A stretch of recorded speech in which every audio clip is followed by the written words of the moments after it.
এই ভিডিওতে আমরা রাউটিং সম্পর্কে জানব। next.js এর অসাম একটা ফিচার হচ্ছে রাউটিং, সেটা হচ্ছে file base routing. File base routing কী জিনিস আমরা সেটাই জানবো, এবং সেটা কিন্তু খুব অ্যামেজিং হতে চলেছে। আমরা রিয়াক্টে কি করেছিলাম, রিয়াক্টে কাজ করেছিলাম রিয়াক্ট রাউটার ডম ইউজ করে। রিয়াক্ট রাউটার ডম 18 চলতেছে, রিয়াক্ট রাউটার ডম 18 কিন্তু আবার অসাম জিনিস। কিন্তু এটার ব্যাপার হচ্ছে আমাদের বাড়তি একটা লাইব্রেরি ইনস্টল করতে হয়, দেন আমাদের রাউটগুলোকে সিলেক্ট করে দিতে হয়, তারপরে কাজ করতে হয়। কিন্তু এইখানে সেই সমস্যাগুলো নাই, সেই ঝামেলাওগুলো নাই, সেই আলাদা আলাদা কোডও লেখা হয় না। আমরা এইখানে দেখতে পাচ্ছি একটা পেজেস ফোল্ডার আছে, এই পেজেসের ভেতরে কিন্তু আমাদের সবগুলো পেজেস থাকবে, রাউট থাকবে। আমরা তো ওয়েবসাইটে একটা একটা করে পেজই শো করাই আর কি, এবং ওই পেজের ভেতরে একটা কম্পোনেন্ট দিয়ে একটা করে ইনক্রিমেন্ট ডিক্রিমেন্ট বা যে কোনো কিছু চেঞ্জ করি, কোনো একটা পার্ট।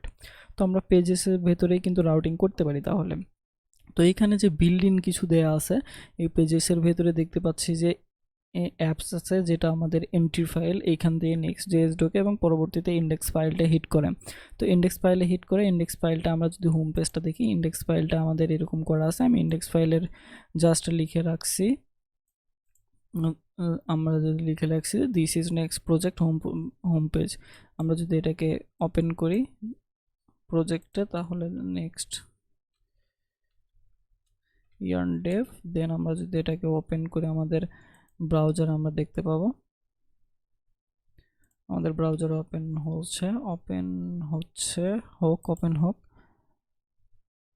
সার্ভার এই যে কমপ্লিট হয়ে গেছে, আমরা দেখতে পাচ্ছি এখানে। ও এখন আসে নাই, ওকে আসছে। এটা কিন্তু হোম পেজ আমাদের দেখতে পাচ্ছি। এখন আমরা রাউটিং চেঞ্জ করবো কীভাবে, আমাদের নতুন একটা পেজেসের দরকার। তখন কি করব, আমরা জাস্ট এখানে স্ল্যাশ দিয়ে অ্যাবাউট দেবো, অ্যাবাউট পেজ পেয়ে যাব। কিন্তু এখনও এটা আমরা ঠিক করি নাই। এখানে আরেকটা সুন্দর সিস্টেম হচ্ছে যে ইরর পেজ আমরা কিন্তু তৈরি করি নাই, কিন্তু অটোমেটিক্যালি পেয়ে গেছে। অটোমেটিক্যালি একটা ইরর পেজ তৈরি করা আছে 404 পেজ। এটা কিন্তু আর একটা সুন্দর ফিচার next.js এর।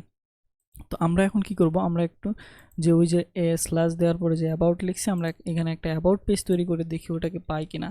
about.js অ্যাবাউট তৈরি করে নিলাম। আমরা দেখি নেক্সট ফাংশনাল কম্পোনেন্ট তৈরি করে নেই, এবং এইখানে আমরা দিয়ে দিই অ্যাবাউট। এটা হচ্ছে কম্পোনেন্ট আকারে নাম দিলাম, এবং এইখানে একটা h1 দিয়ে বলে দেই যে this is about page.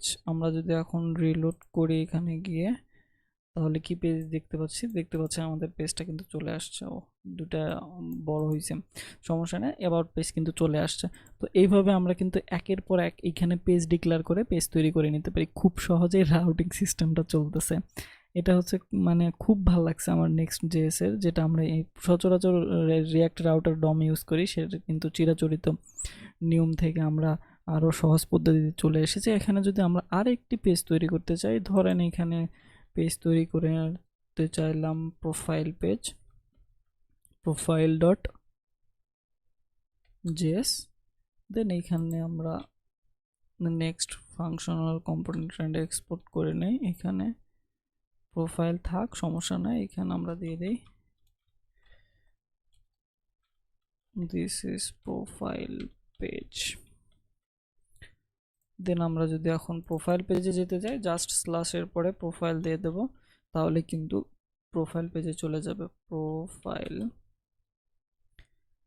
Then profile পেজে কিন্তু চলে গেছে। তাহলে কিন্তু রাউটিং সিস্টেমটা অনেক অস্থির, এবং পরবর্তীতে এই রাউটিং নিয়ে আরও অ্যাডভান্স জিনিস দেখব, ডাইনামিক দেখব, নেস্টিং দেখব।